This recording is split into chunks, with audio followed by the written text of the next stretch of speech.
Doctor, bienvenido a la Iglesia Renuevo. Gracias. Gracias, querido hermano William. Es un gusto grande estar aquí. Es la tercera vez que visito el país de Paraguay. En realidad no lo conozco. Hace años leí un poquito de la historia. Sé que obtuvo su independencia de nosotros en el año 1811 o por ahí, y que además del castellano aquí se habla otro idioma que me gustaría a mí hablarlo, el guaraní. ¿Cómo me gustaría poder hablar guaraní? Tuve un gran amigo que está con el Señor, y como muchos gallegos, era hombre del mar, viajaba mucho y a veces pasaba 6 meses navegando. Un día atracó su barco en Mozambique, y hay una ley allí en Mozambique que dice que cuando un barco extranjero llega, pues hay que darle trabajo a los nativos, a los mozambiqueños, para cargar y descargar el barco.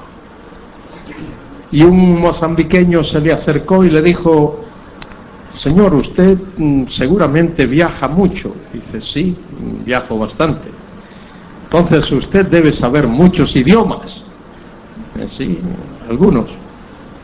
¿Y qué idiomas sabe usted? Dice: mire, yo sé argentino, uruguayo, paraguayo, ecuatoriano, boliviano, mexicano. Y le fue mencionando así. El mozambiqueño, que no entendía bien, dice que los ojos los tenía muy abiertos, pensando: este hombre es un genio, ¿cómo puede hablar tantos idiomas?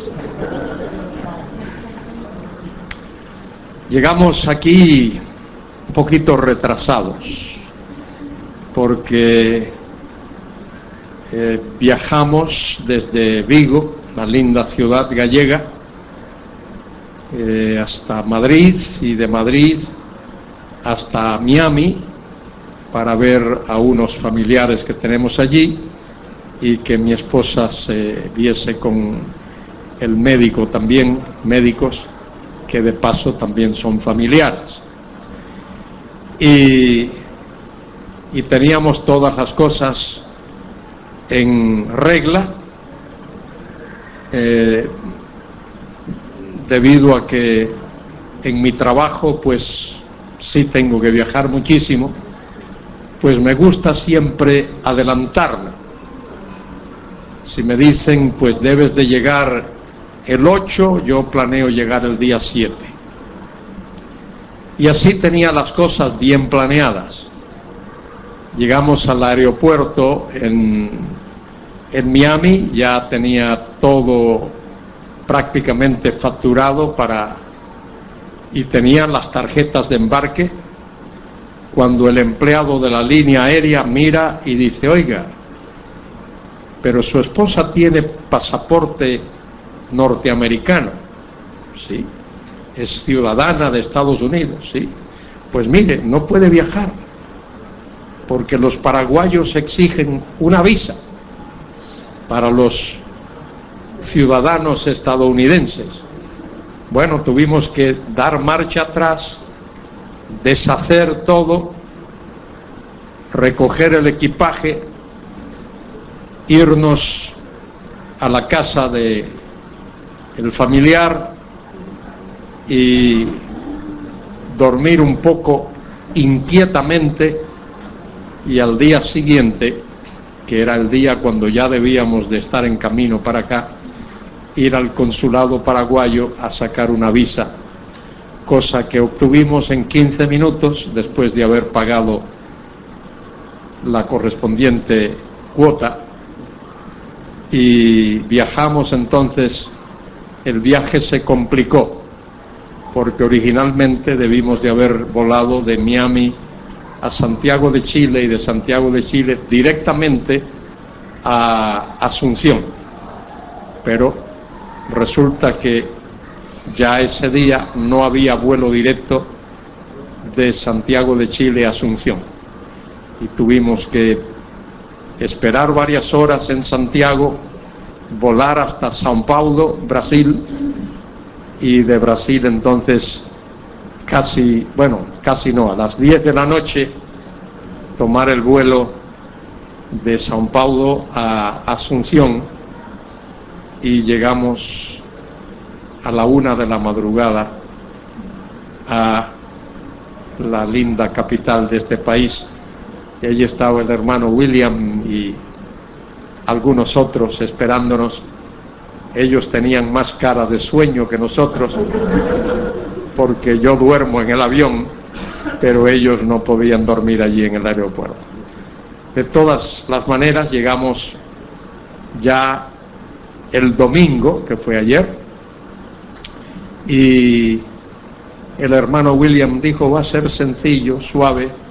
Me llevó por allá lejos y tuvimos 2 cultos el domingo, ayer por la mañana, luego un descansito por la tarde, y anoche pues tuvimos 2 reuniones más.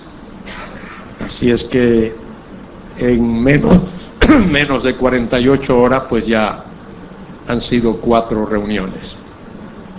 Hoy ha sido más sencillo, ha habido oportunidad para descansar y estamos aquí felices, contentos, agradecidos a Dios de poder estar con vosotros.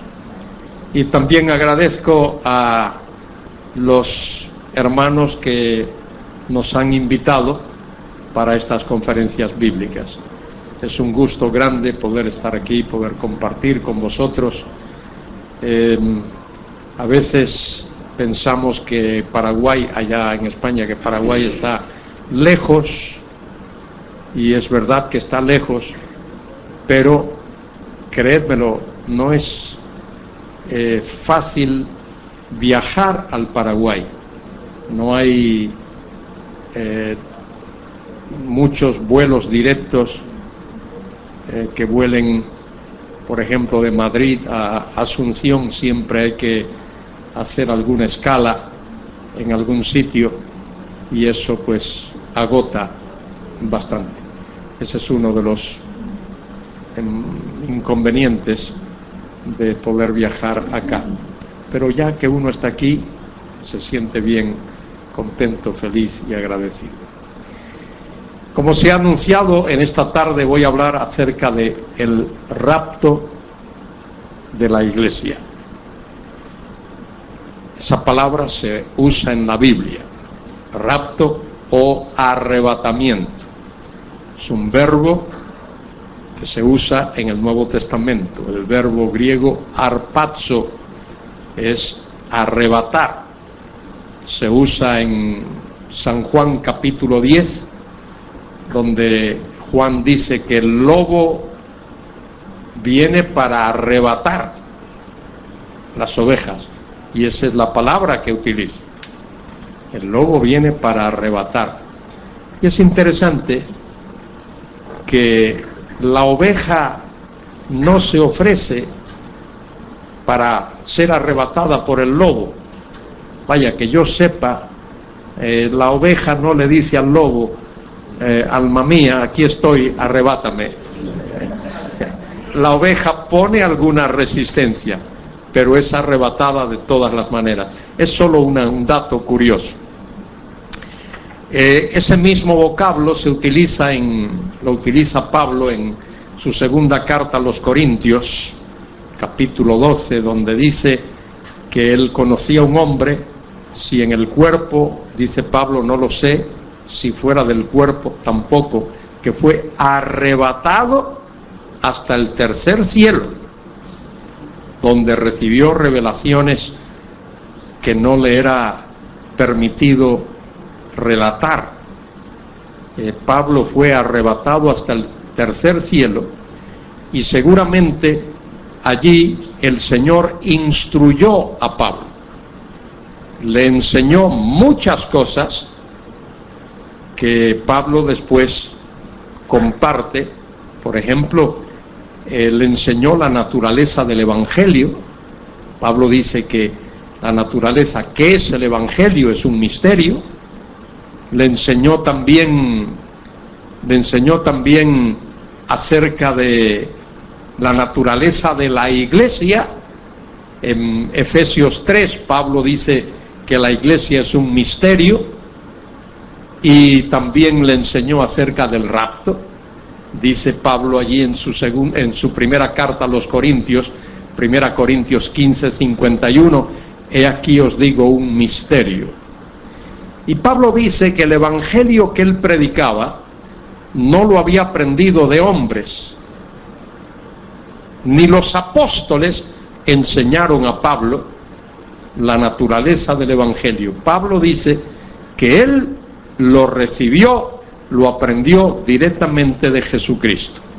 Por eso Pablo afirma ser, y nadie jamás cuestionó, nadie con autoridad, quiero decir, que Pablo era un apóstol genuino. Ninguno de los apóstoles, ninguno de ellos jamás cuestionó que Pablo era un apóstol genuino. De manera que la palabra rapto es una palabra bíblica, la enseñanza es bíblica, el vocablo se usa en la Biblia, como he mencionado, se usa también ahí al final del capítulo 6 de Hechos, cuando Esteban, el primer mártir cristiano, dice que fue arrebatado para ser apedreado por sus propios compatriotas a la postre.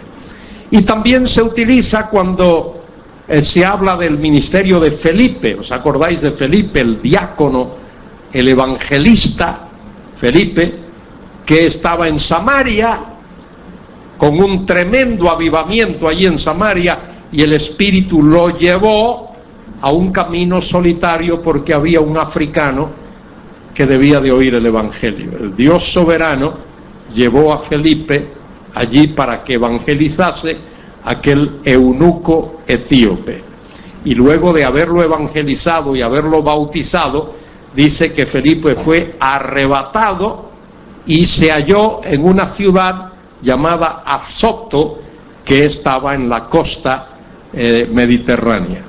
De manera que digo esto para entender el hecho de que eso del rapto, del arrebatamiento, eso es algo bíblico, y de eso voy a hablar en esta noche. El próximo paso en el plan de Dios, es ese gran acontecimiento, ese estupendo acontecimiento llamado el rapto de la iglesia. Ese será el próximo paso en el plan de Dios. Para entender el tema del rapto, tenemos que entender la naturaleza de la iglesia. ¿Qué es la iglesia? Porque es la iglesia quien va a ser arrebatado. Entonces tenemos que entender qué es la iglesia. Y eso es sumamente importante.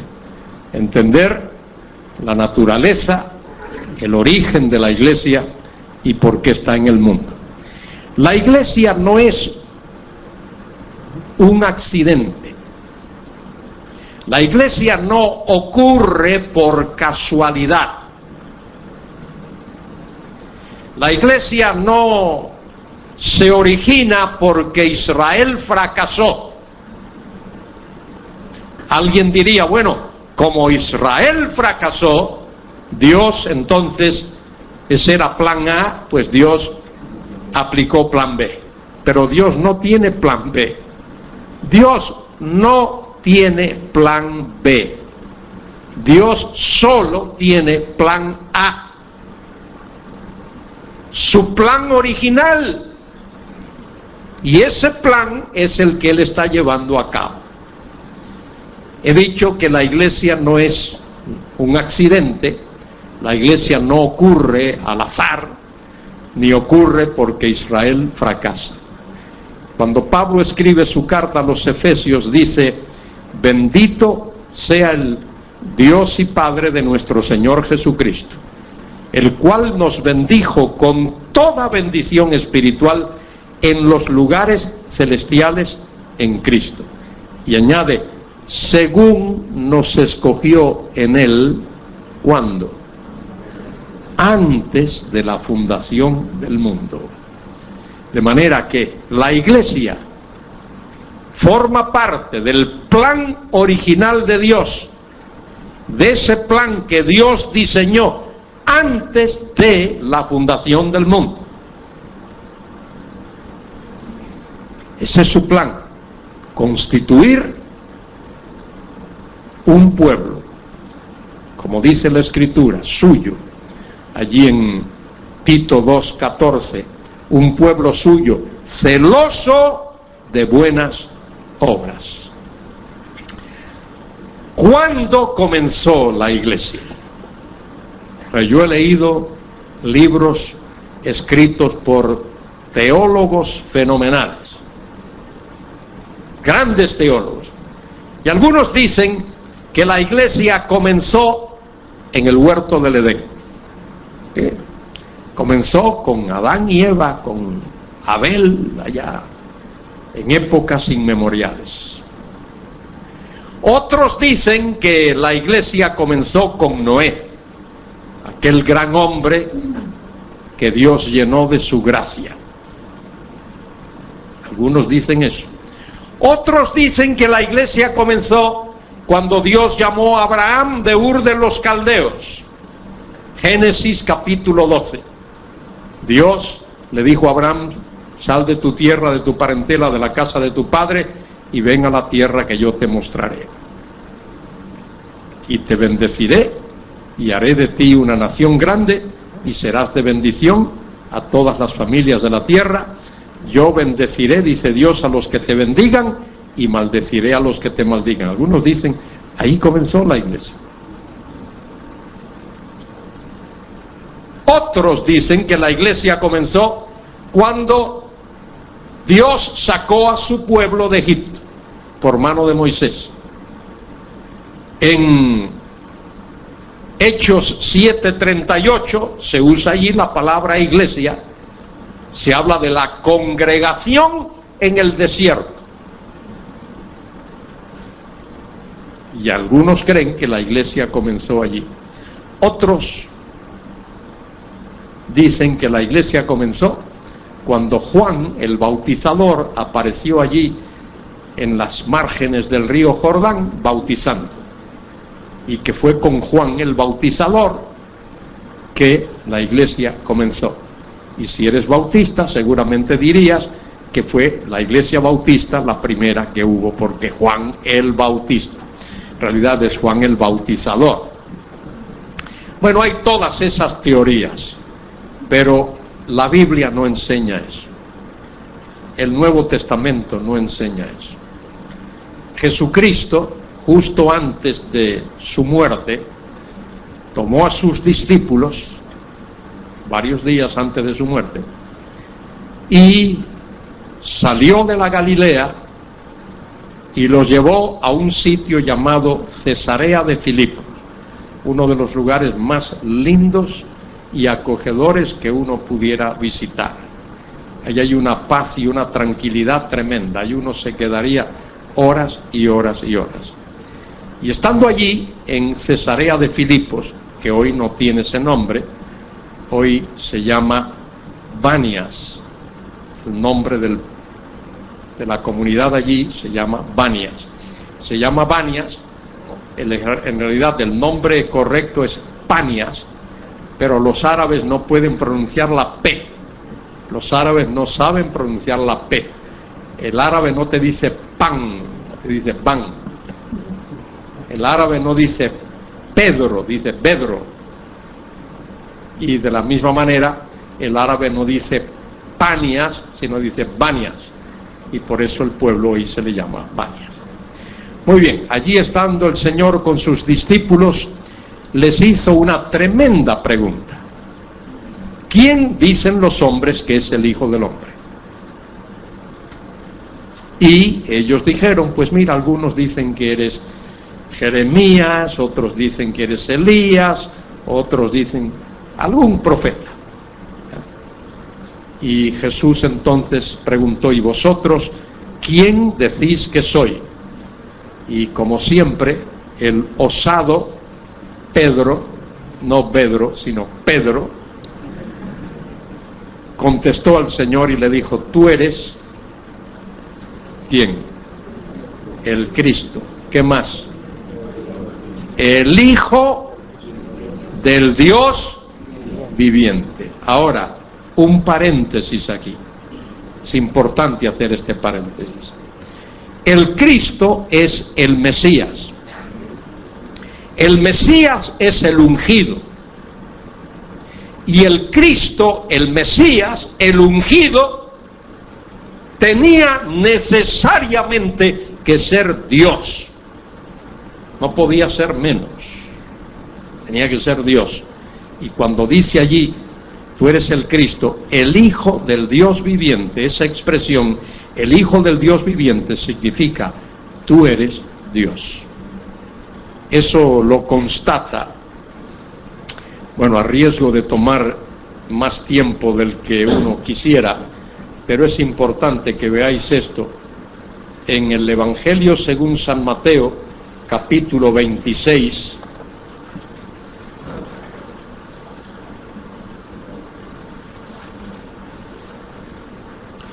leo Mateo 26, versículo 60.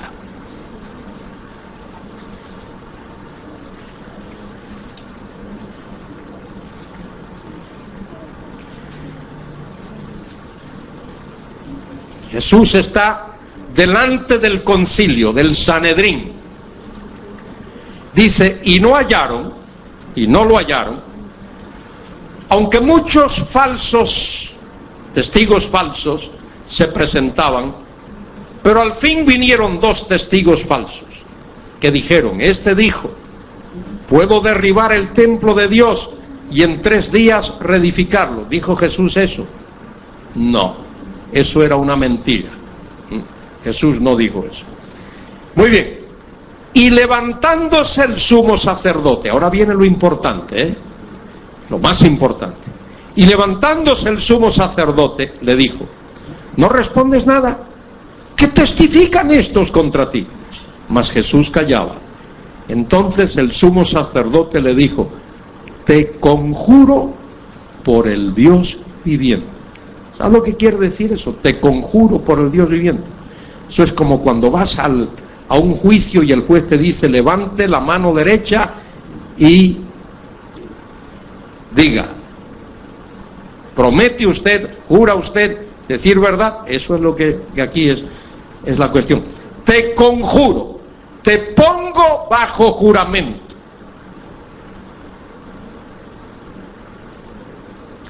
Por el Dios viviente, que nos digas, mire, si tú eres el Cristo, el Hijo de Dios.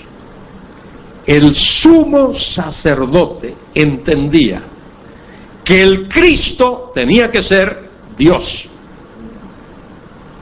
porque Hijo de Dios significa ser Dios igual que el Padre e igual que el Espíritu. ¿Eres tú el Cristo, el Hijo de Dios? Jesús le dijo: tú lo has dicho. Y además os digo que desde ahora veréis al Hijo del Hombre sentado a la diestra del poder de Dios, viniendo en las nubes del cielo. Daniel 7:13. El ser celestial que viene. Entonces, mire, versículo 65. Entonces el sumo sacerdote rasgó sus vestiduras diciendo: ha blasfemado. ¿Qué más necesidad tenemos de testigos? He aquí, ahora mismo habéis oído que ha blasfemado. ¿Cómo? ¿Cuándo? ¿De qué forma blasfemó Jesús? Si él no hubiese sido el Mesías, Dios mismo en carne, hubiese sido blasfemia. Pero él era el Mesías, Dios en carne. Muy bien, eso es importante entender.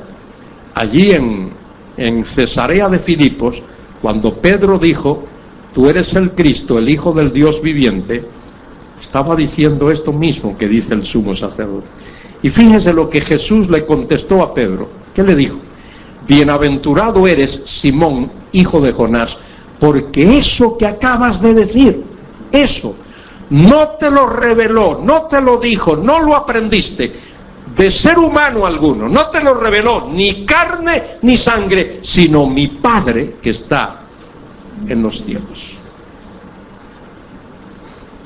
El entender, el declarar, el confesar que Jesucristo es Dios encarnado, eso es una revelación divina.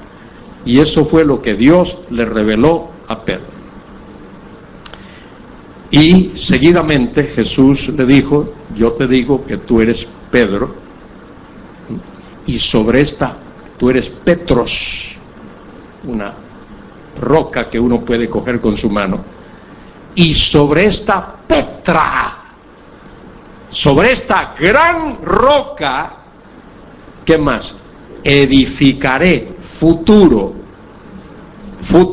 indicativo, habla de realidad, sobre esta roca edificaré mi iglesia y las puertas del Hades no prevalecerán contra ella. Todavía no había iglesia cristiana en el mundo. Cristo habla de la iglesia como algo futuro. Y es importante entender eso porque ciertas cosas tenían que suceder para que pudiese haber una iglesia cristiana en el mundo. Menciono por lo menos 5 cosas que tenían que ocurrir antes de que pudiese haber una iglesia cristiana en el mundo. Primera cosa, Dios tenía que venir a este mundo. Segunda cosa, Dios tenía que encarnarse. Dios tenía que tomar naturaleza humana. Y eso ocurrió en la persona de Cristo. Dios se encarnó. Dios vino al mundo, Dios se encarnó. Tercera cosa que tenía que suceder, ese Dios encarnado tenía que morir en la cruz, porque solo Dios puede salvar y solo el hombre puede morir.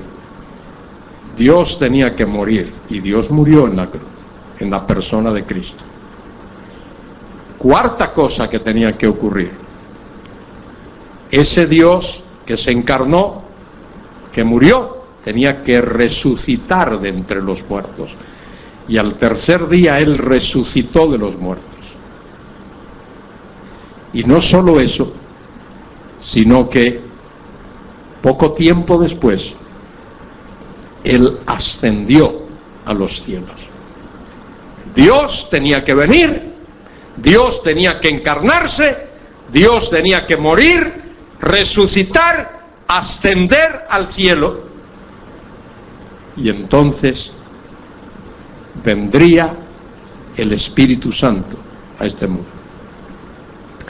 Ahora, cuando decimos que el Espíritu Santo vino el día de Pentecostés, Hechos 2, cuando decimos que el Espíritu Santo vino, tenemos que entender que el Espíritu Santo de Dios siempre ha estado en el mundo, desde la creación. En el principio creó Dios los cielos y la tierra estaba desordenada y vacía, y el Espíritu de Dios se movía por sobre la faz de las aguas. De manera que el Espíritu siempre ha estado en el mundo. No solo en la creación, sino el Espíritu estuvo en el ministerio de redarguir de pecado al individuo, también estuvo para guiar, para dirigir a personas. En muchos aspectos el Espíritu Santo había estado presente en el mundo, pero no estaba presente en un aspecto. Y ese aspecto, ese ministerio que es único, que es distintivo de la era de la iglesia es el ministerio bautizador. Nunca antes del día de Pentecostés el Espíritu Santo había bautizado a nadie. El bautismo del Espíritu comenzó el día de Pentecostés, porque ese día de Pentecostés, grandioso día, estupendo día, ese día fue inaugurada la iglesia en la tierra, ese día nació la iglesia en la tierra, ese día comenzó la iglesia en la tierra, el día de Pentecostés. De manera que la iglesia cristiana, a lo que la Biblia llama el cuerpo de Cristo, ese cuerpo de Cristo, esa iglesia cristiana, comenzó con un tremendo acontecimiento, que es el acontecimiento de Pentecostés. Y la iglesia cristiana va a concluir, va a terminar en este mundo con otro gran acontecimiento, que será el acontecimiento del rapto o del arrebatamiento o del traslado de la iglesia. La iglesia es algo diferente de lo que había habido antes. En el Antiguo Testamento hubo gentiles salvos. Hubo gentiles salvos. Un hombre, por ejemplo, Naamán el sirio, aquel leproso, aquel hombre fue salvado por Dios. También se habla de Melquisedec, sacerdote del Dios Altísimo. Se habla de Jetro, el suegro de Moisés, sacerdote del Dios Altísimo. Se habla de Rahab, la ramera, allí en Jericó. De manera que, fijaos bien en esto, en el Antiguo Testamento hubo gentiles, personas gentiles salvas. Y por supuesto hubo también muchos judíos salvos en el Antiguo Testamento. Abraham, Isaac, Jacob, David, Aarón y posiblemente muchos otros, los profetas, etc. Pero todo eso es diferente de lo que es la iglesia. Por eso Pablo dice en 1 Corintios 3 que la iglesia es un misterio. La palabra misterio, el griego misterion, misterio no significa algo misterioso. Significa una verdad que solo se conoce por revelación divina. Una verdad que solo se conoce cuando Dios la da a conocer. Una verdad que permanece escondida hasta que Dios la da a conocer. Y Pablo dice en Efesios 3, 5 y 6 que la iglesia es un misterio. El misterio es que judíos y gentiles formarían parte del mismo cuerpo. Ambos, judíos y gentiles, formarían parte de ese cuerpo sobre la misma base, que es la de la fe en Cristo. Y ambos formarían parte de ese cuerpo porque serían colocados allí por el bautismo del Espíritu Santo. 1 Corintios 12:13 dice: porque por un espíritu fuimos todos bautizados en un cuerpo, sea judío o gentil, sea esclavo o libre, y a todos se nos dio a beber de un mismo espíritu. Esta cuestión del bautismo del Espíritu Santo ha sido un tema muy debatido en el siglo XX y en lo que llevamos del siglo XXI, porque ha habido gran confusión respecto del significado del bautismo del Espíritu Santo. Algunos creen que el bautismo del Espíritu Santo se manifiesta porque uno da saltos, porque uno se revuelca por el suelo, o algunos dicen que la señal de que uno ha sido bautizado por el Espíritu Santo es que habla en lenguas, que habla en idiomas extraños. No hay absolutamente nada correcto en eso. El bautismo en, con o por el Espíritu Santo es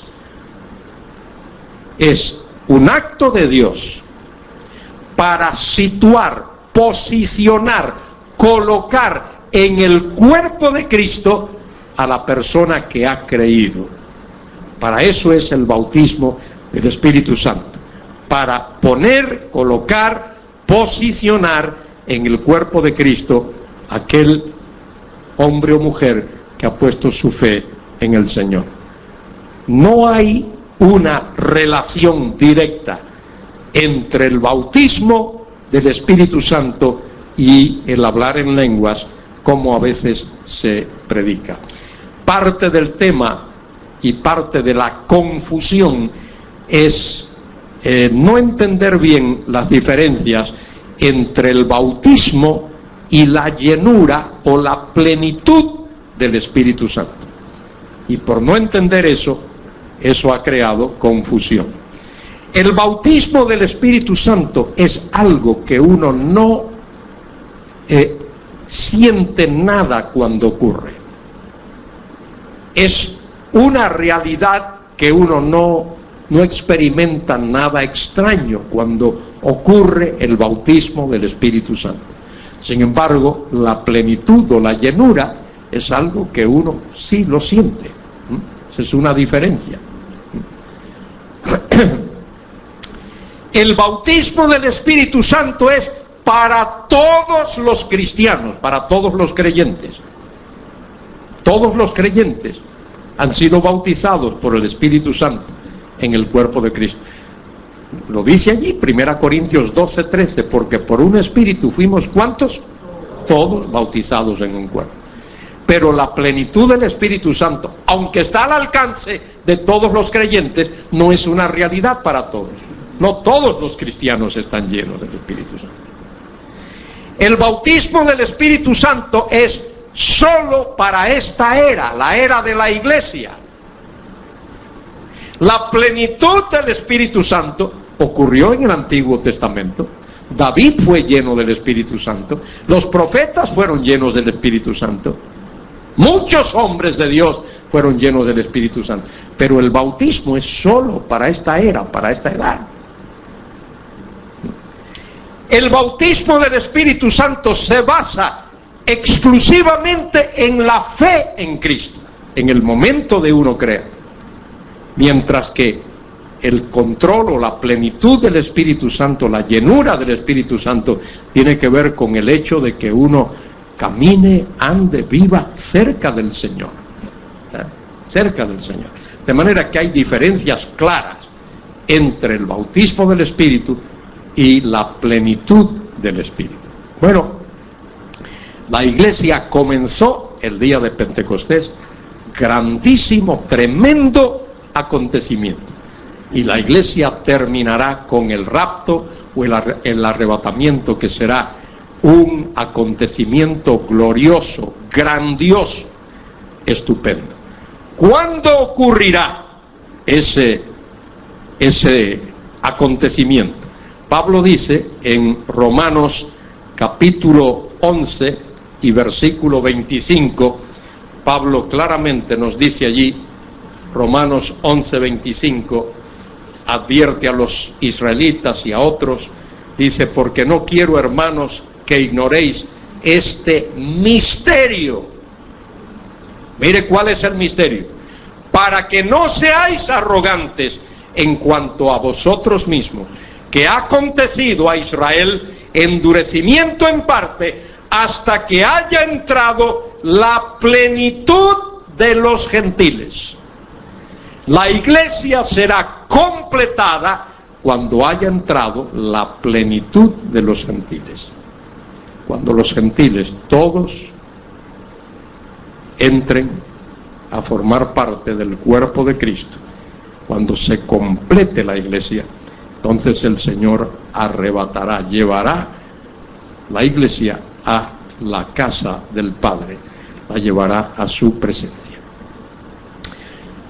Luego vamos a ver el pasaje clave del rapto en la próxima hora, que es primera a los Tesalonicenses 4, del 13 al 18, pero debo decir, y voy a decir esto antes de concluir esta hora, debo decir que el rapto tiene ciertas características. En primer lugar, el rapto será un acontecimiento inminente. Inminente significa que puede ocurrir en cualquier momento. Lo explico un poquito mejor. Inminente significa que no hay nada, absolutamente nada, que tenga que ocurrir, que suceder, para que ese acontecimiento tenga lugar. Quiero decir con esto, no tiene que cumplirse ninguna profecía. No hay ninguna profecía bíblica que tenga que cumplirse para que el rapto ocurra.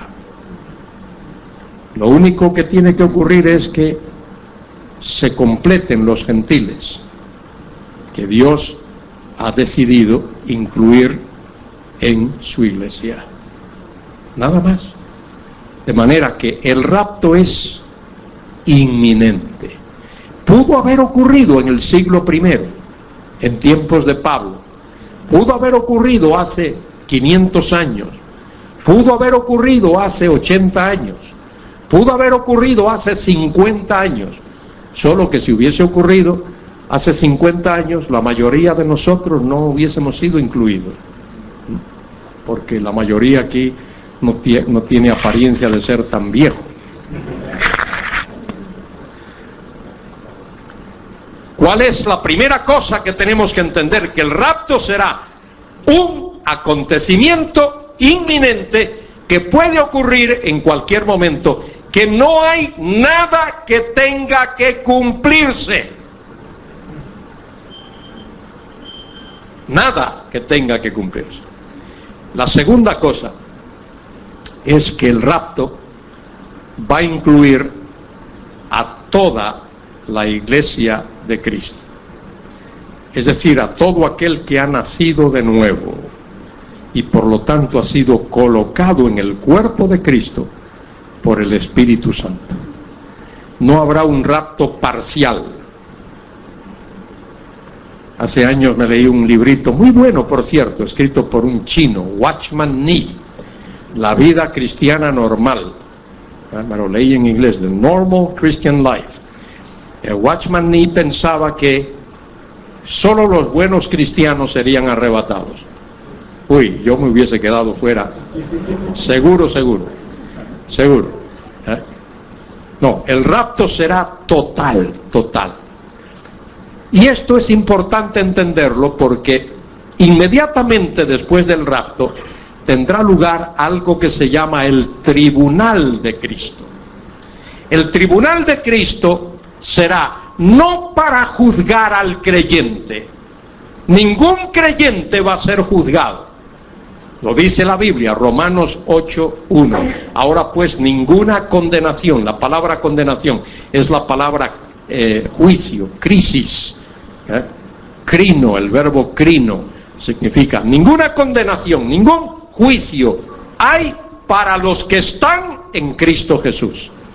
Y Jesús dijo en San Juan 5:24, de cierto os digo, que el que oye mi palabra y crea al que me envió, tiene vida eterna, y no vendrá a condenación. Y la palabra condenación es la palabra juicio, crisis, sino que ha pasado de muerte a vida. Pero lo que sí va a ser juzgado en el tribunal de Cristo es las obras de los creyentes. Importante. ¿Por qué estás en este mundo? ¿Por qué Dios no te llevó al cielo un segundo después de tu salvación? Dios te dejó aquí, ¿para qué? Para que te prepares para la eternidad. Para eso estás aquí. No estás aquí para divertirte, para vacacionar, para vagabundear. Estás aquí para prepararte para la eternidad. Porque todas tus obras van a comparecer delante del tribunal de Cristo para ser probadas, examinadas, juzgadas. Y dice Pablo allí en 1 Corintios 3, que si alguno edificare sobre el fundamento que es Cristo, oro, plata, piedras preciosas, mire, metales imperecederos. Y luego dice, madera, heno o paja, material que perece, que cuando el fuego los prueba, solo queda humo y ceniza. Si es que el rapto será inminente y el rapto será total. Y la tercera cosa que voy a decir es que el rapto será pretribulacional, antes de que tenga lugar la gran tribulación. Y la gran tribulación es equivalente a la semana número 70 de Daniel 9:27, y es equivalente a lo que Cristo describe en Mateo 24 y en Marcos 13, y es equivalente a lo que el libro del Apocalipsis enseña desde el capítulo 6 hasta el 19. Esas tres cosas son importantes tenerlas en mente cuando uno estudia el tema del rapto. Quiero decir a cualquier persona que pudiese estar aquí, particularmente aquellos que todavía no tienen la certeza, la seguridad de a dónde van a pasar la eternidad. Eso es muy importante saberlo. Y lo diré a manera de testimonio. Yo nací en un hogar católico, la iglesia tradicional. Y mis padres y mis parientes, personas piadosas, católicas, nos hacían asistir a la catequesis, y todavía siendo un adolescente tenía la inquietud de mi relación con Dios. No sabía, a pesar de todo lo que había oído, a pesar de haber sido bautizado cuando era un pequeñito, un infante, y haber crecido en un ambiente religioso, no tenía la menor idea de cómo podía tener una relación correcta con Dios. Una vez vino un misionero por el sitio donde vivíamos, éramos gente del campo, de la tierra, y este misionero me explicó con palabras sencillas, tranquilas, que sólo a través de Cristo puede uno tener una relación correcta con Dios. Que no es por medio de la religión, porque ninguna religión salva. No hay ninguna religión que salve. La religión no salva. Los sacramentos no salvan. La liturgia no salva. Las ofrendas no salvan. Las buenas obras tampoco salvan. Y mire, todo eso es bueno. Las buenas obras son buenas. Uno debe de ser bueno. Uno debe de estar dispuesto a dar a Dios ofrenda. Ser religioso no es malo. Es más, es bueno. Pero nada de eso lleva al cielo. Porque la salvación es exclusivamente la obra de Dios. Cristo pagó en la cruz del Calvario toda nuestra deuda. Toda nuestra deuda. Él expresó desde la cruz algo muy importante. Él dijo, consumado es. Esa palabrita consumado es significa deuda saldada. Nada se debe. Todo se ha pagado. Él lo pagó todo. Él puso su vida por nosotros. Dio su vida, derramó su sangre, murió por nosotros. Y el sacrificio de Cristo es suficiente. Y es el único sacrificio aceptado por Dios. El único. Es más, San Pedro, considerado por la Iglesia tradicional como el primer papa, San Pedro dijo lo siguiente, esto está en Hechos 4:12, y está en cualquier Biblia, Biblia católica, Biblia protestante, en todas las Biblias. Las palabras de Pedro cuando dijo, y en ningún otro hay salvación, porque no hay otro nombre bajo el cielo dado a los hombres en que podamos ser salvos. Y San Pablo, el gran apóstol, escribió lo siguiente, porque por gracia habéis sido salvos por medio de la fe, y esto no es de vosotros, es el regalo de Dios, no por obras, para que nadie se gloríe. Y añado lo siguiente, la salvación es un regalo de Dios, no es un premio. Nadie se gana la salvación, nadie se merece la salvación. Es el regalo de Dios a todo aquel que pone su fe en Cristo. Entonces, la pregunta que todos tenemos que contestar, sin excepción, aquí, allá, ¿dónde pasaré la eternidad? Hay una eternidad, eso es ineludible, inevitable, hay una eternidad. Pero esa eternidad tiene dos aspectos. Hay un aspecto que se llama el infierno. El infierno es para todo aquel que parte de este mundo sin Dios, sin fe, sin esperanza, sin Cristo, sin haber recibido el perdón de sus pecados.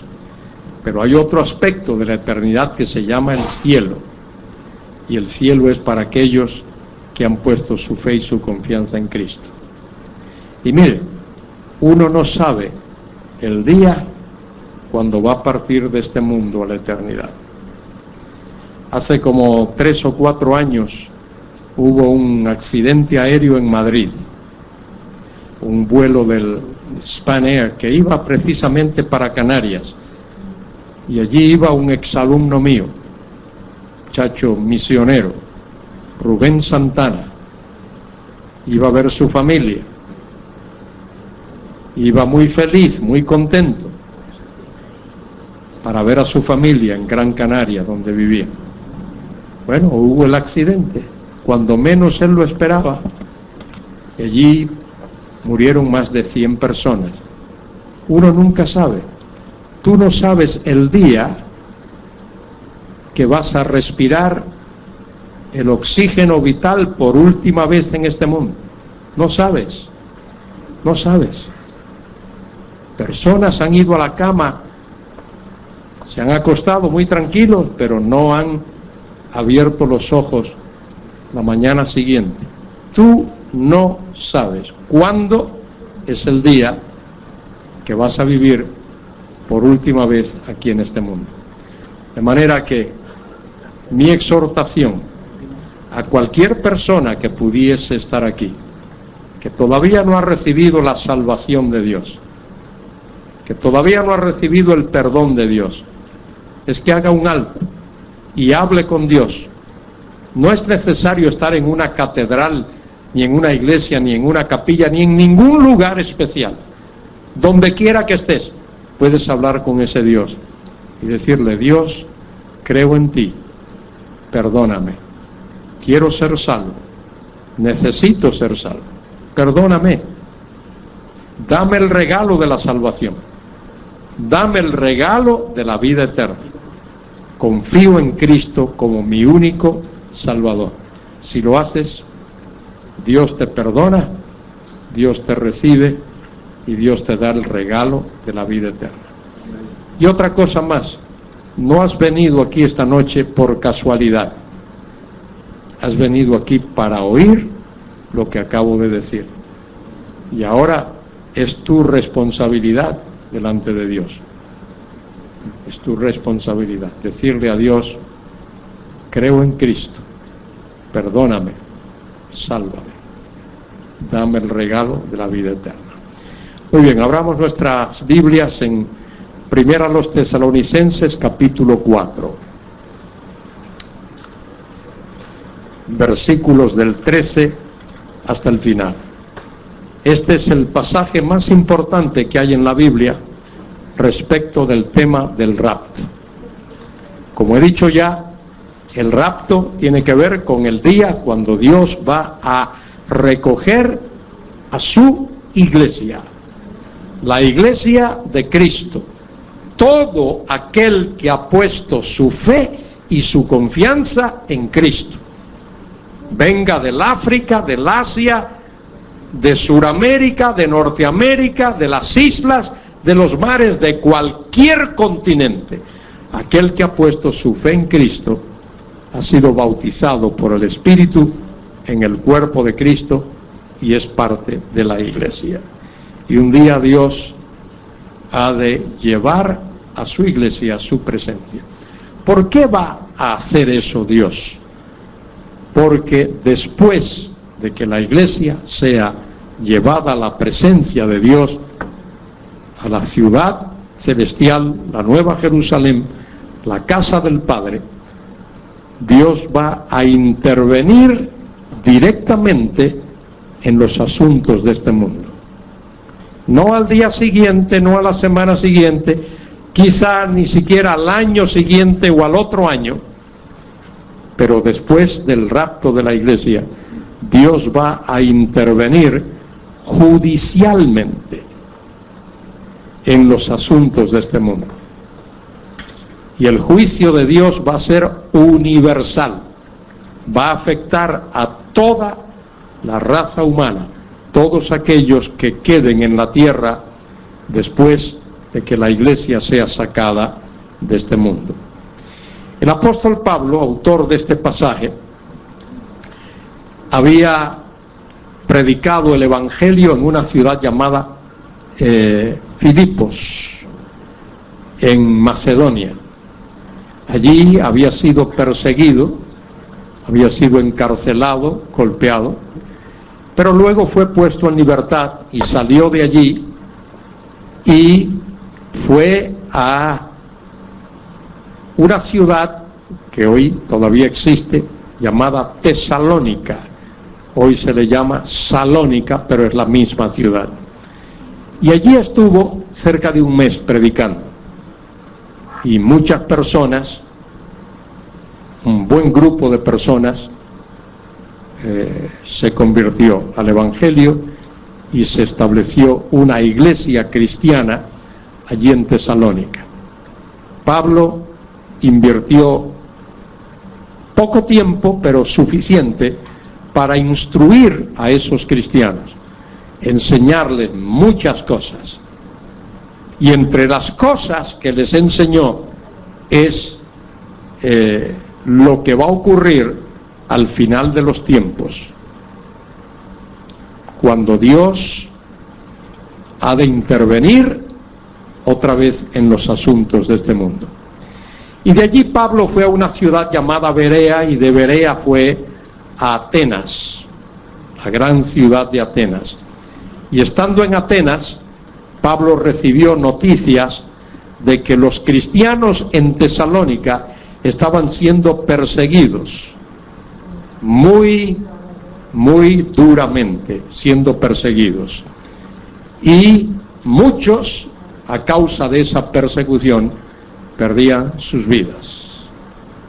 Entonces, aquellos cristianos a los que Pablo había enseñado comenzaron a tener ciertas dudas. Pablo les había enseñado que Cristo vendría. Ahora ellos están preocupados con qué va a pasar con esos hermanos en la fe, en algunos casos familiares. ¿Qué pasaría con ellos cuando Cristo venga? Y Pablo escribe esta epístola para explicarles qué va a pasar con esos que parten de este mundo a la eternidad.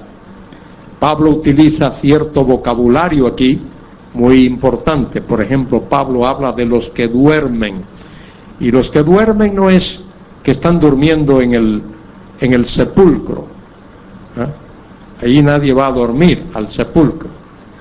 Pablo usa esa palabra para hablar de aquellos que por haber creído en Cristo ahora están descansando en la presencia de Dios en la gloria, esperando el día de la resurrección. Debo anticipar una pregunta que siempre me hacen. Cuando una persona no creyente muere ahora aquí en este mundo, ¿a dónde va? Bueno, su cuerpo va a la tierra, al sepulcro, pero su persona, su ser interior, su alma, su espíritu, su conciencia, su mente, todo lo que esa persona es espiritualmente, si es inconverso, va a un sitio llamado el Hades. El Hades es el vestíbulo, la antesala del infierno. Y esas personas estarán allí hasta el día del juicio final.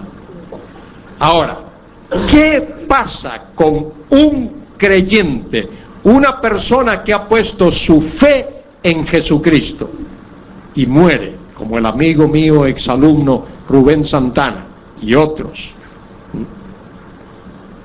¿Qué pasa cuando un cristiano, su vida termina en este mundo? Cuando su vida termina en este mundo, su cuerpo también va al sepulcro, pero su ser espiritual, su alma, su espíritu, su conciencia, todo lo que tiene que ver con su ser espiritual va a la presencia del Señor, va a lo que el Señor llamó el paraíso, va a la presencia del Señor a guardar el día de la resurrección de esta que voy a hablar ahora. De manera que hay una eternidad, tanto para unos como para otros. Muy bien, en 1 Tesalonicenses 4:13, Pablo dice: tampoco queremos, hermanos, que ignoréis. Pablo quería que aquellos creyentes en Tesalónica supiesen algo importante acerca de los que duermen. Los que duermen, ya lo dije hace un instante, tiene que ver con los cristianos que han pasado a la eternidad. Su ser espiritual está en la presencia del Señor.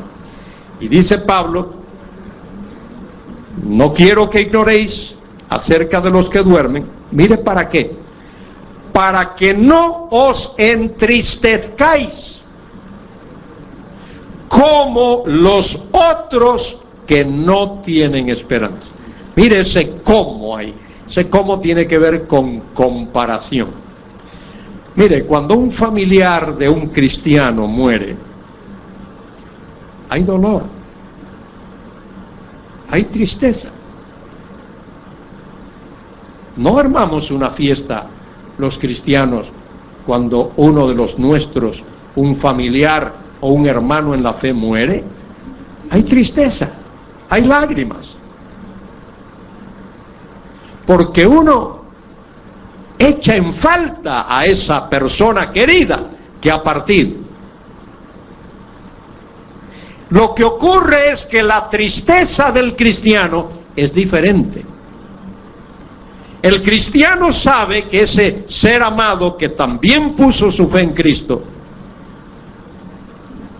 está en la presencia del Señor, está disfrutando del Señor.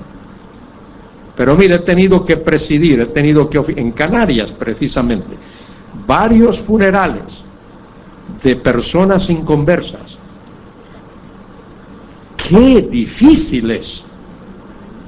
Porque los familiares de ese inconverso que murió no tienen ni la menor idea dónde está ese familiar.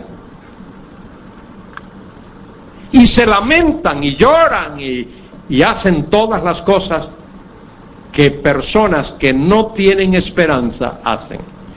El cristiano tiene esperanza. Y la esperanza es real. No es vacía, no es abstracta, no es ilusoria. La esperanza del creyente, del cristiano, es real porque descansa sobre la promesa de Dios. El verdadero cristiano sabe a dónde va y sabe a dónde su familiar ha ido. Hoy estuvimos hablando un rato largo con Techa. Algunos conocen a Techa, la hermana. Su esposo, Rubén Trinidad, falleció hace como 3 años más o menos, ¿no? Y me estaba explicando ella que estando allí en el hospital, llegó el momento en que él le dijo: me voy. Generalmente el inconverso, cuando llega ese último momento, está batallando, no se quiere ir.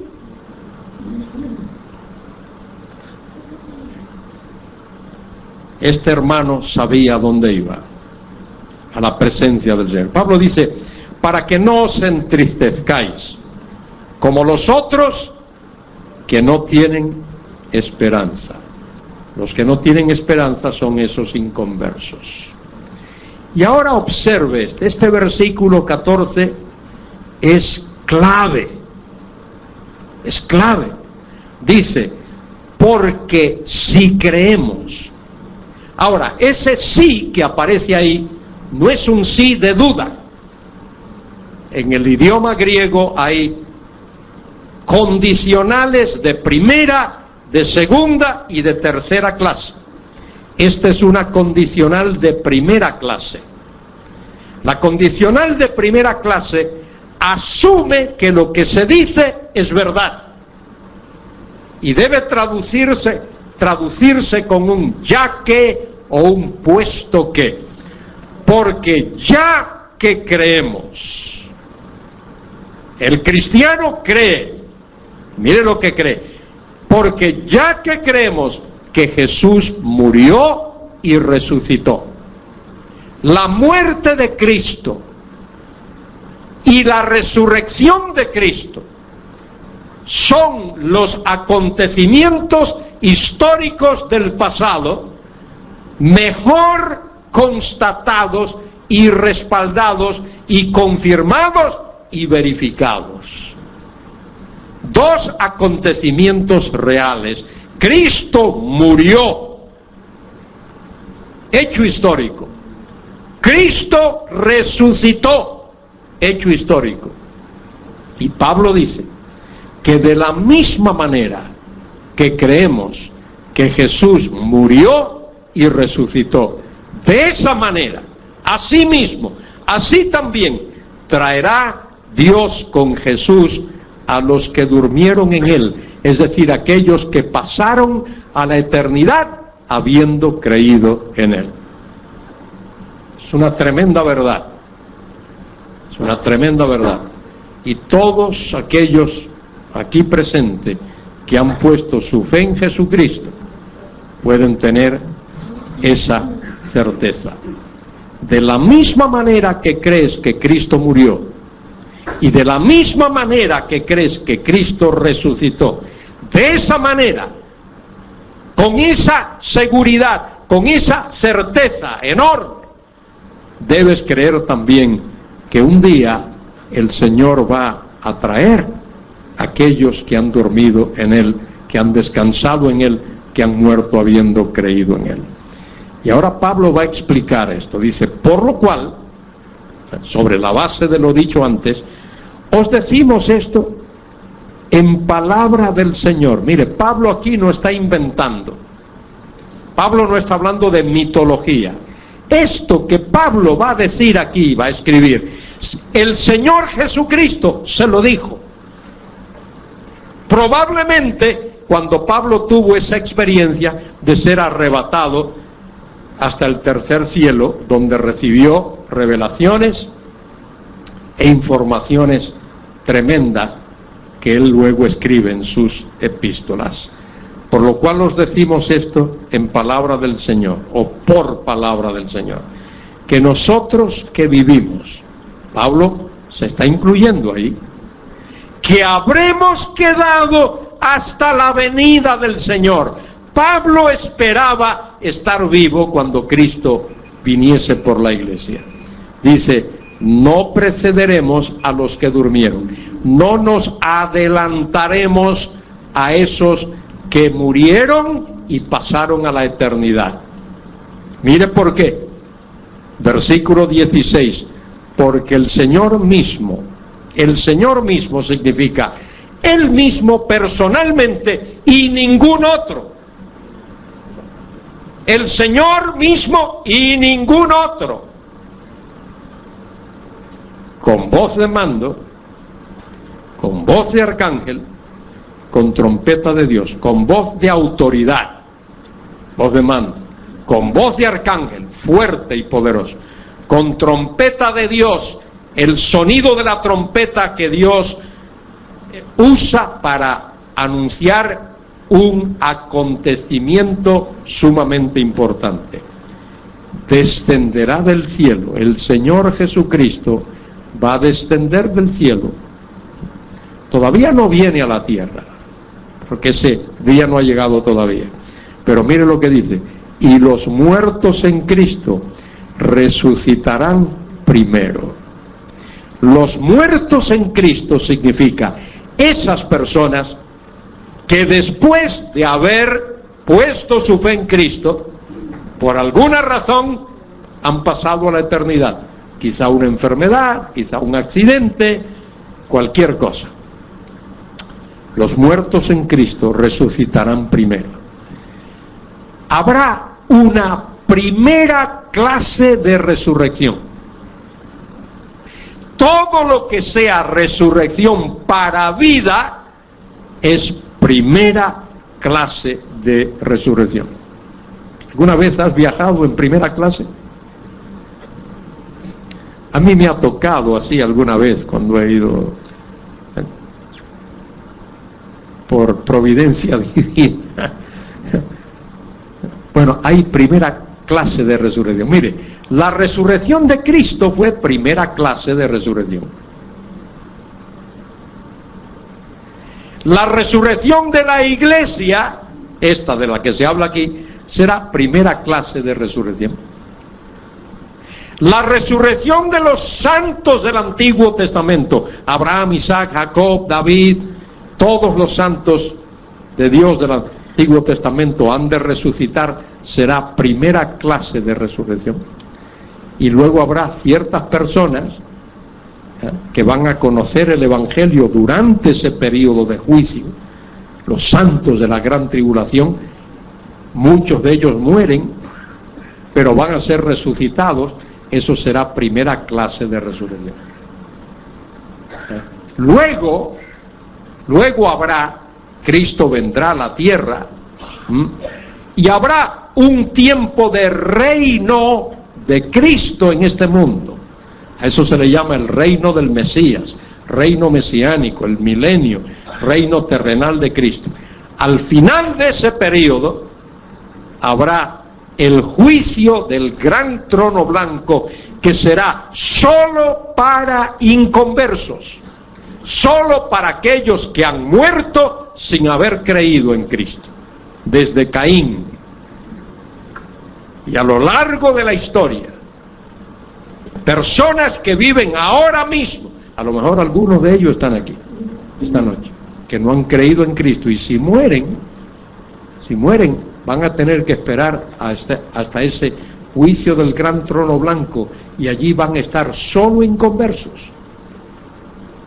y porque su nombre no está inscrito en el libro de la vida, van a ser echados en el lago de fuego que arde con azufre.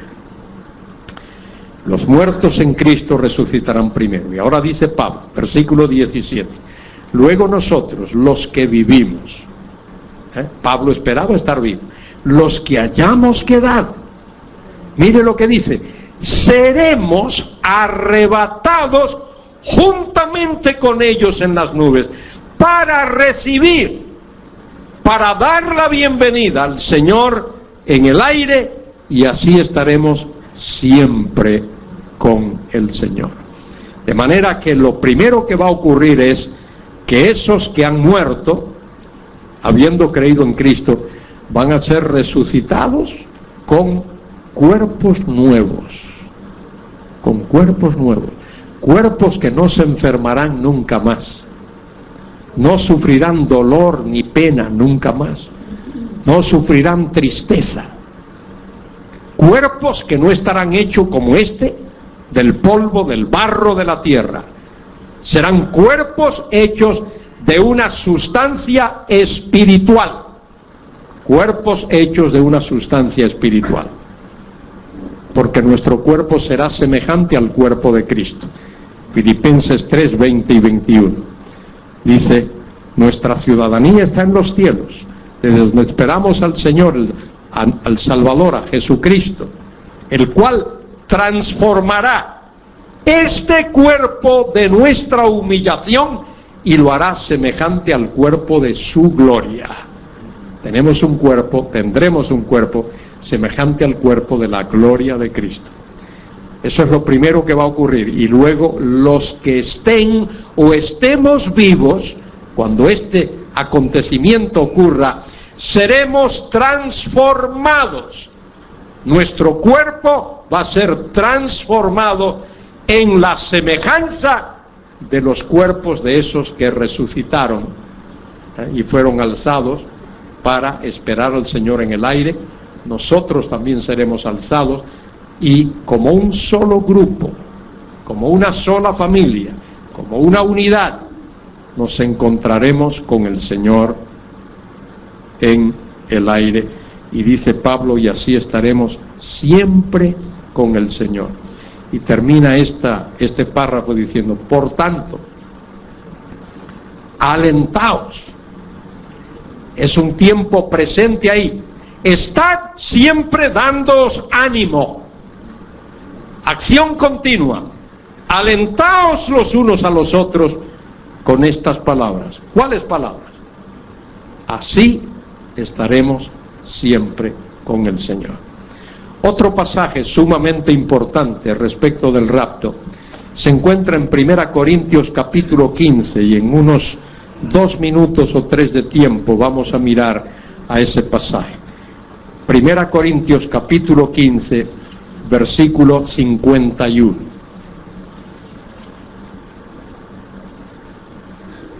Dice Pablo allí, he aquí os digo un misterio.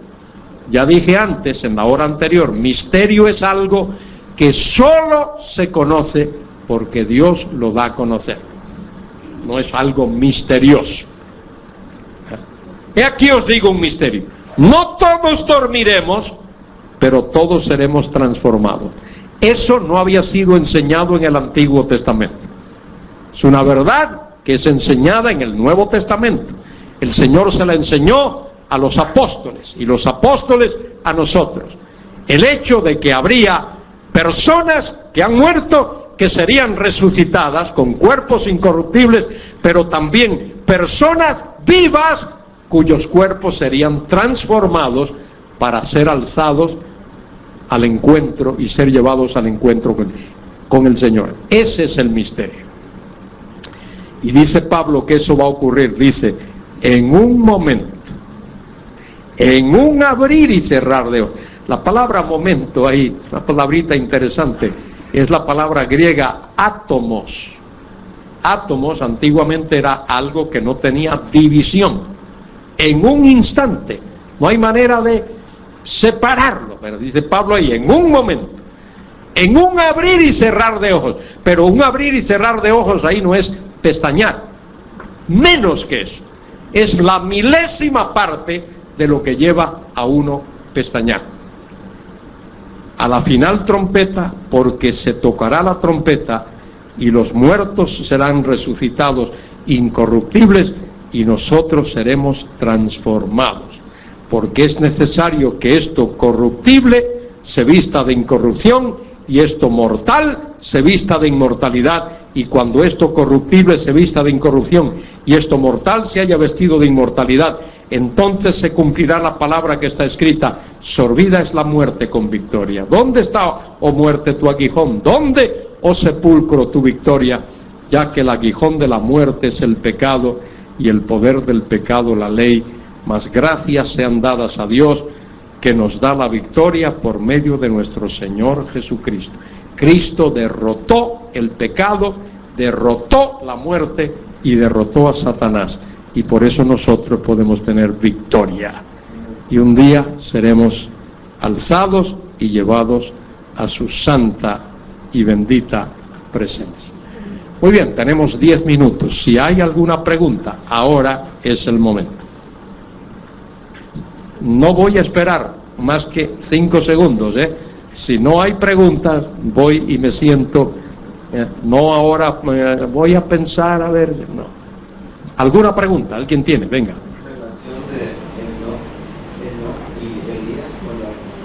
No, eso eran quizá ilustraciones, pero no tiene que ver con el rapto. El rapto es una verdad nuevo testamentaria diferente. Buena pregunta. Eso era ilustraciones, el hecho de que Dios puede hacer eso, llevar a alguien. No sabemos si Enoc dice que fue traspuesto, qué pasó con Enoc, y con Elías, si ocurrió muerte, algo debió de haber ocurrido, pero son sencillamente ilustraciones de que Dios puede hacer algo así. Muy bien, ¿alguna otra? Sí, caballero. Lo acabo de decir hace un momento, justo antes de que el reino sea inaugurado. ¿Al final de la tribulación? Al final de la tribulación, antes de que el milenio comience. Gracias, buena pregunta también. Sí. Y entró el rey para ver a los convidados y vio allí a un hombre que no estaba vestido de boda, y le dijo: amigo, ¿cómo entraste aquí sin estar vestido de boda? Mas él enmudeció. ¿A quién se refiere? Eso tiene que ver con el reino del Mesías en la tierra. Y el hecho de que para entrar en el reino hay un requisito, hay que nacer de nuevo. Y cuando una persona nace de nuevo, recibe la vestidura de justicia. En esas fiestas que describe esa parábola, los invitados se les daba una vestidura que lo identificaba como un invitado a la fiesta. Entonces, el que no ha nacido de nuevo no puede entrar en el reino. ¿Algo más? Sí. ¿En el milenio vamos a estar todos los creyentes en la tierra también otra vez? Yo creo, no tengo una manera específica de demostrarlo, que la iglesia va a estar en la Nueva Jerusalén. La Nueva Jerusalén forma parte del reino del Mesías. Pero la iglesia va a estar habitando en la Nueva Jerusalén. La tierra, que será esta tierra, todavía no será la nueva tierra, el milenio será en esta tierra, será para personas con cuerpo como los que usted y yo tenemos ahora. Cuerpos naturales, porque se van a casar, van a tener hijos, van a labrar la tierra, van a plantar viñas, van a edificar sus casas, etcétera. Con relación a esa pregunta, el hermano hizo una pregunta con relación a las vestiduras que usted respondió. En el milenio, ¿van a entrar personas no salvas? No, todos los que entran en el milenio son salvos. ¿Y por qué al final de la tribulación se levantan? Muy bien. Todos los que entran en el milenio, si me dejas, yo te contesto. ¿Vale? ¿Me puedes oír un momentito? Vale. Todos los que entran en el milenio son salvos. Ahora, esos que entran en el milenio se van a casar y van a tener hijos. Y en el milenio va a haber la mayor explosión demográfica de la historia de la humanidad. Muchos de esos que nacen en el milenio, muchos de ellos creen, nacen de nuevo, son salvos, pero habrá muchos que aparentarán haber nacido de nuevo, pero no han nacido de nuevo. No hay tiempo ahora para buscar el pasaje, pero en Isaías 65 dice que una persona de 100 años será como un niño, y el pecador de 100 años morirá. Es decir, si alguien vive en el milenio 100 años y no se ha convertido, el Señor lo mata. Eso es lo que va a ocurrir, porque el milenio en la tierra será lo más parecido al cielo, sin ser el cielo. En el milenio no habrá tentación exterior, Satanás no estará activo, ni los demonios estarán activos, no habrá enfermedad en el milenio, no habrá hospitales, no habrá médicos, no habrá farmacias, no habrá nada de eso.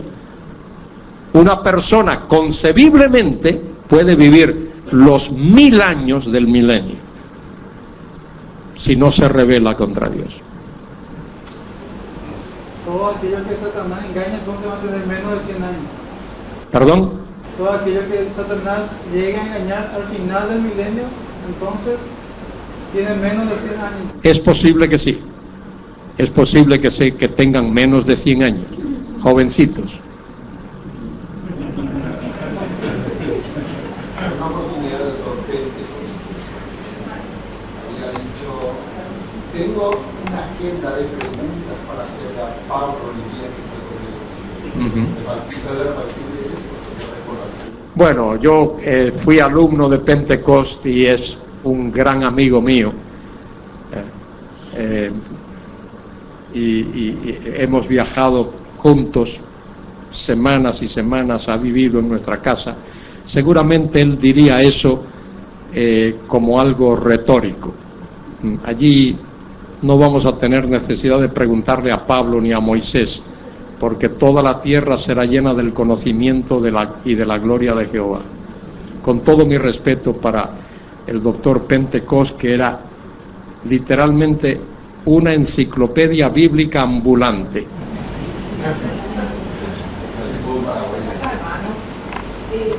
Como dice que los que mueren en este momento están durmiendo, ¿verdad? Quiere decir que están en una situación inconsciente. No. Yo expliqué que eso de dormir no era dormir, como duerme uno. Esta noche usted va a dormir y usted va a estar en un sentido inconsciente mientras duerme. Pero la expresión duerme ahí se utiliza como un eufemismo. Es decir, es una manera suave,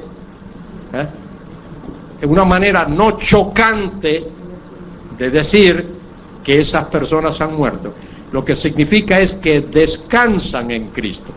Miren, Lucas 16, el Señor relata una historia, algunos creen que es una parábola, pero probablemente fue una historia. Hubo un señor rico que hacía banquete con esplendidez, la Biblia lo describe, y dice que ese hombre murió, y en el Hades abrió los ojos, estando en tormentos. Y ese hombre sentía los tormentos del Hades. Es más, fue capaz de hablar. Quizá por primera vez intentó orar: Padre Abraham, envía a Lázaro. Lázaro era aquel mendigo que los perros le lamían las llagas, que murió también, pero dice la Escritura que los ángeles lo llevaron al seno de Abraham. ¿Entiendes? Entonces, después de la muerte uno está consciente. Es más, hay un texto en el libro del Apocalipsis, capítulo 6 del Apocalipsis, donde personas que han muerto, dice allí, Apocalipsis capítulo 6, a ver, versículo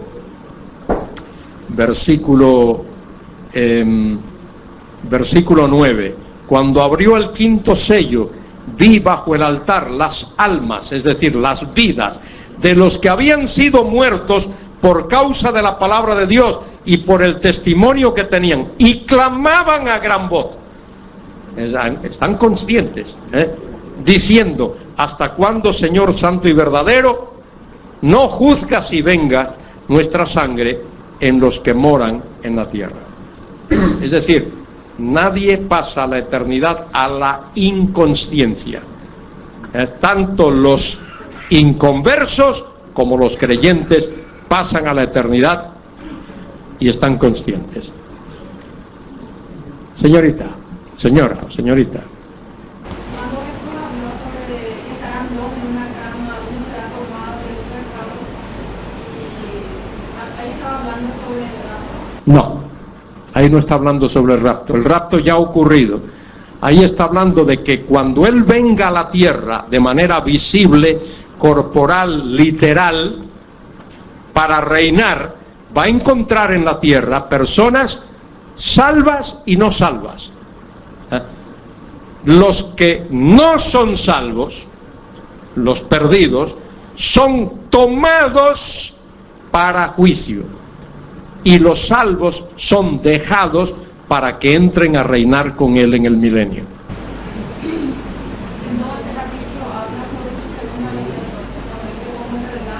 Sí, eso tiene que ver todo Mateo 24, ahí el rapto no está para nada. Tiene que ver con su segunda venida física, visible, corporal, literal, a la tierra para reinar. El rapto ya ha ocurrido mucho, mucho antes. ¿Cómo se puede entender ese cuando dice el rico que murió cuando hace rojo, dice que vio a Lázaro en el seno de Abraham? Que vio a Lázaro en el seno de Abraham. ¿Cómo se...? Sí, el seno de Abraham es el paraíso. Sí, el seno de Abraham es el paraíso, el lugar a donde van a descansar otra vez, entre comillas, no inconscientemente, van a descansar los que han muerto habiendo creído en el Señor. Perdón, pero ¿es visible desde el infierno? Bueno, no sé, a lo mejor sí. Recuérdese que todavía el rico no está en el infierno, está en el Hades, está aguardando el juicio final. Y después del juicio final vendrá el infierno, que es el lago de fuego que arde con azufre. Entonces es posible que sí se pueda ver. Por lo menos la Biblia nos da a entender que sí. Tengo entendido que justamente en ese lugar es el lugar donde asiste más la gente ahora. ¿Dónde? Sí, así justamente donde está el Hades. No acabo de entender lo que ha dicho. Bueno, este rico, Sí. y oraba por sus hermanos, por sus parientes, para que vayan a visitar. Sí. Bueno, recuerde que algunos de esos relatos, que hay que tomarlos literalmente, no están ahí para que uno se detenga en cada punto, cada minucia. Lo que el Señor está queriendo decir es que aquel hombre rico que ha muerto está consciente. Está tan consciente que se recuerda que en la tierra tiene 5 hermanos y quiere que el Señor envíe a Lázaro para que le dé testimonio a esos 5 hermanos, para que, fíjese qué interesante, para que no vayan al lugar donde él está. Qué raro, si uno quiere estar con los suyos donde quiera que uno esté, este no quiere que sus familiares vayan allí porque sabe lo que está pasando. ¿Y qué le dice el Señor a aquel hombre? ¿Qué le dice el padre Abraham? A Moisés y a los profetas tienen, óiganlos, Moisés y los profetas es la palabra de Dios, tienen la Biblia. Si no se convencen por lo que dice la Biblia, dicen, no se van a convencer, ni siquiera aunque Lázaro vuelva a predicarle el Evangelio. Es más, En un sentido, eso ocurrió con otro Lázaro, Lázaro de Betania, quien Jesús resucitó después de 4 días de haber muerto. ¿Qué querían hacer los dirigentes religiosos allí? Querían volver a matar a Lázaro y acabar con Jesús. El hombre inconverso es así, tiene su corazón duro, terriblemente duro. Depravación total del hombre. Ahí tenemos un ejemplo. ¿Podría explicar brevemente el Día del Señor? Hoy, eso es como que usted me pregunte que si puedo explicar brevemente la Trinidad. Sí. Bueno, el Día del Señor es un día largo, es un periodo largo de tiempo, que comenzará con la gran tribulación. Incluye la gran tribulación con todo lo que ocurre ahí, la segunda venida en gloria de Cristo a la tierra, el reinado glorioso del Mesías, el juicio final, hasta la creación de nuevos cielos y nueva tierra. A todo eso se le llama el Día de Jehová o el Día del Señor. El Día de Jehová o el Día del Señor incluye 2 cosas. Incluye juicio y maldición, y también incluye bendiciones. Incluye los juicios de la gran tribulación y las bendiciones del milenio. Muy bien, gracias por las preguntas.